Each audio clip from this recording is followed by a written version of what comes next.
What is happening, my masculine family? How are you guys doing? So, if you like this video, comment, subscribe, all that goodness. This is going to be episode number 1 for the podcast. So basically what I'm going to do is, I know I'm constantly changing this stuff, but I'm just making this is my first channel that I actually associate my face with and what I do.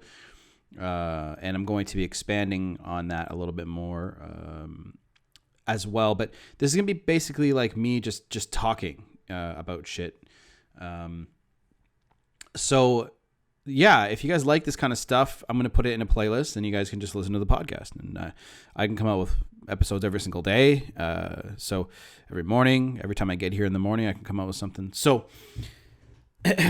this particular episode, this number 1, is going to be about betrayal. Now, it's a bit of a negative topic, but I have to revisit this because this happened yesterday. So I tried to make this video a couple of times, or this podcast a couple of times, and I got interrupted a couple of times. So I'm just going to quickly go through it. My car was having some issues. The starter went out, car wouldn't start, and I couldn't fix it on my own because I do not have the knowledge and know how to do it myself, or else I would try. And it got too close to winter. In the middle of the summer, I would have gave it a shot myself, but it's too close. It's too damn cold to do it outside now. And I have another car. So my girlfriend has a Ford Focus, and that's what I've been using to bounce between the office and my apartment. Now, the car that's in question is the Infinity. That's my little rocket ship, my baby. So it wouldn't start, and I was having some issues. So, as all cars do, so I have a mechanic that I now used to go to. I'm not going to go to him anymore, but he's a family friend of ours. Now, we don't hang out with this guy, but he grew up with my uncles, right, and my dad and stuff like that. But my dad hadn't seen him in a very long time. So anyway, we brought the car there, and I trusted him. This is the thing. The thing is, that when you get introduced to a family friend and, somebody that grew up with your family, you automatically give trust. I'm a very honorable person that way, because I truly believe if you give that trust to people, they'll give it back. And that's just how that's where my success came from. Being successful is all about the law of reciprocity. You give and give and give and give and give and give and give without expecting, and then bam, you'll get rewards. It's just the way that YouTube works. It's the way that human beings work. People will donate, people will book calls with you, people will want to talk to you, and people want to work with you because you give to them first. That is the golden rule of YouTube. Give first. Find the right keywords, bam, hit them. So anyways, brought the car there, and I said to him, first, oh, by the way, I've taken complete ownership of this. This entire issue was pretty much my fault because, truthfully, I should have brought it to my girlfriend's stepdad, who is also a mechanic, and he would never fuck me. But I only brought it to this guy because he's a family friend, he's in town, he's close, and all this shit. Mistake, right? So after all said and done so far, I go back, and then my car is now blowing a few codes at the mechanic shop still. And he's like, okay, I got to put it back on the hoist, blah, blah, blah, blah, blah. This is after he already fixed some other shit, okay? So he calls me, and he's like, yeah, your car needs motor mounts, and it needs this, and it needs that. And I was like, no, it doesn't. Like, it was never showing problems like that ever. Like, what the hell? So we end up going there, and my dad comes with me. Now, this is a real treat. So we show up there to pick up the car because he called me and told me what the initial issue, the starter, was done. The car starts up like a dream now. And then he's like, yeah, you need motor mounts. Your motor mounts broke off. I was like, how the fuck did you even get close to the motor mounts by taking the starter off? The starter's in the front of the fucking car, dude. Like, all you need to do is take off the bumper of the front of the car, then take off you got to take off a couple more big pieces in the front. I won't embarrass myself by trying to name them. And then the starter's right underneath the car. I know where it is. And he tried to use my lack of knowledge of cars against me by saying, okay, you need to fix this, you need to fix that. These broke off, that happened, this happened. And I was like, what the fuck are you talking about? So My dad comes in. He's like, there's nothing wrong with the motor mounts before. He's like, you fucking broke them. You must have, because he's like, for one, how did you even get near them? And anyway, so the details really don't matter. What really matters is this guy took advantage of me because I didn't know enough about cars, and he did. He knew that I didn't know, and he was trying to get more money out of me. So let's recap. I bring my car there. I spend more money on something I didn't need. And my dad comes in with his knowledge of cars because he has been working on cars since he was young. And he told me, car didn't need that. You're trying to rip him off. Go fuck yourself. And he basically just laid into him. So what ended up really happening was I get into my car to drive off. Okay. And before I leave, he's like, yeah, it's been running a little rough. He's like, how long has it been running rough like that? I said, what do you mean? It was running fine. So besides it not starting.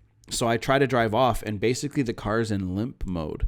And if anybody is not car educated, at least to the level that I'm at, which is nothing, a limp mode basically is when your car is trying to prevent you from causing further damage because the car's computer thinks that there's something wrong. Some sort of sensor is telling the computer of your car to keep your RPMs low so you don't end up damaging your car.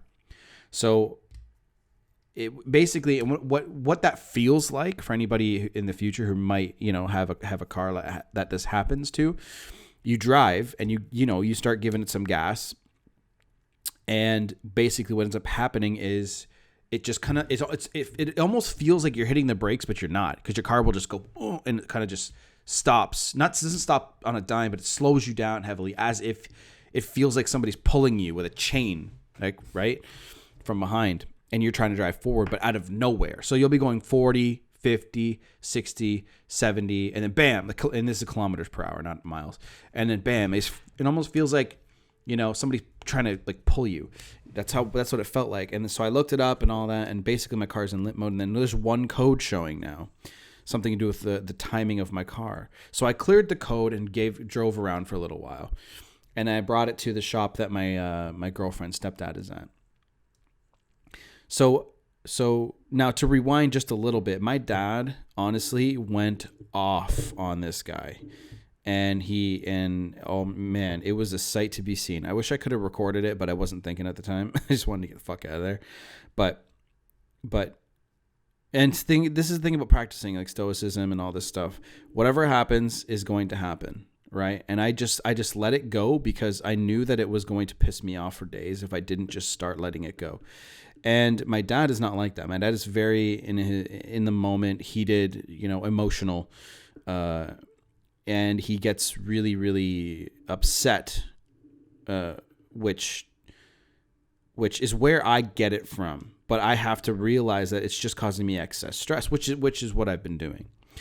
So my dad goes off on this guy, and calls him all kinds of names. My dad's fucking basically trying to fight this guy. And I'm sitting there going, oh God, we just got to get the fuck out of here. So what the lesson I'm trying to instill on you guys in this is, for one, find a really good mechanic or just lease your cars. Now, I know it's a stupid idea if you don't have a lot of money to lease your cars, but if you just lease them, give them back, get a new one every couple of years, you don't have to worry about repairs.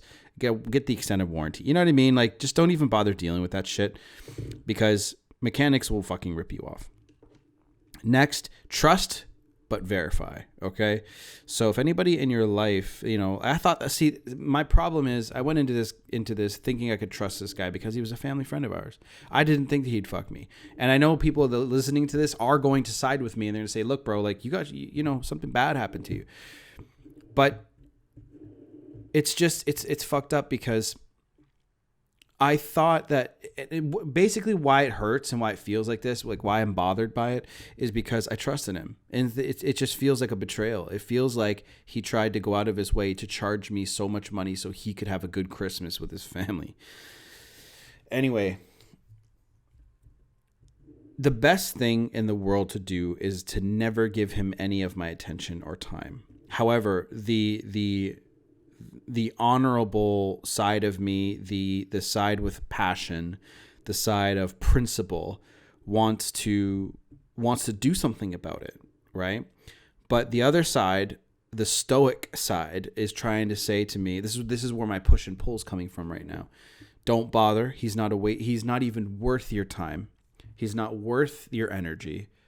Focus on making more money. Focus on your daily goals like you always do. So I ended up paying a lot of money for the car, and it's in worse condition than it was before. The starter, it starts, but now it's not even driving normally.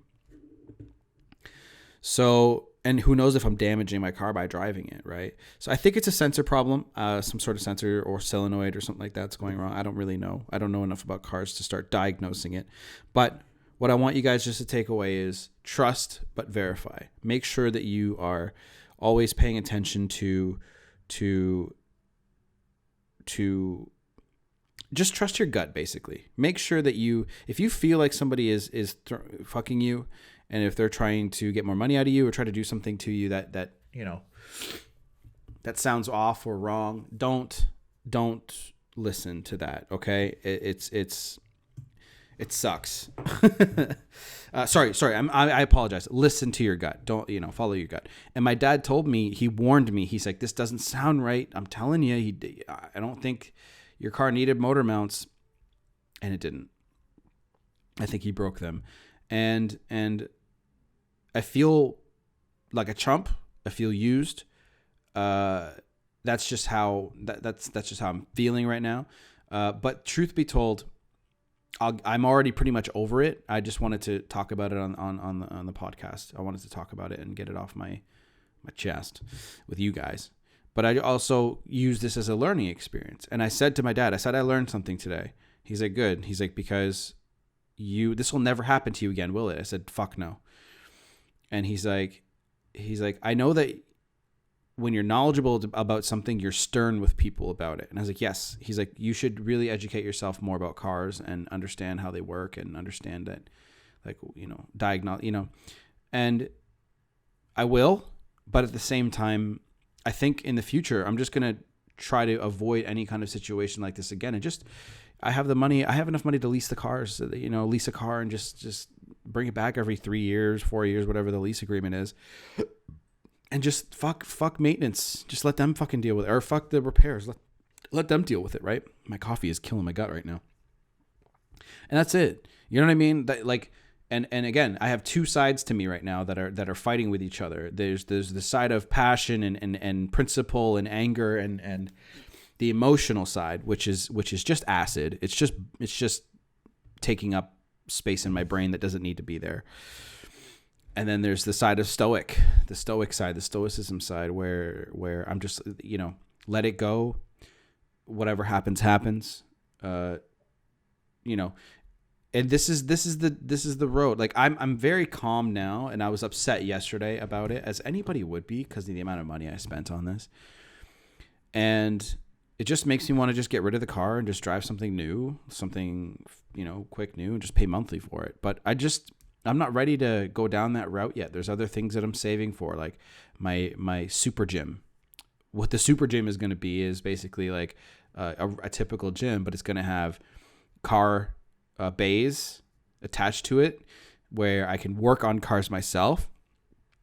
And then it's going to have like a recording studio, kind of like a Joe Rogan thing. If you don't know what Joe Rogan's not factory, warehouse looks like, it's going to be kind of like that. Take a look on Google. I don't think he showed too much of it, but he has like a pool table. It's basically a place to hang out. It's kind of like a home away from home for him. It's going to be like that for me. And that's what I'm saving for. That's what's important to me. So anyway, thank you guys for listening. And will I be going back there? Fuck no. Lesson learned. Always take care of yourself and make sure that you're not getting fucked by anybody around you. And just trust but verify. You never know who's out there to fuck you.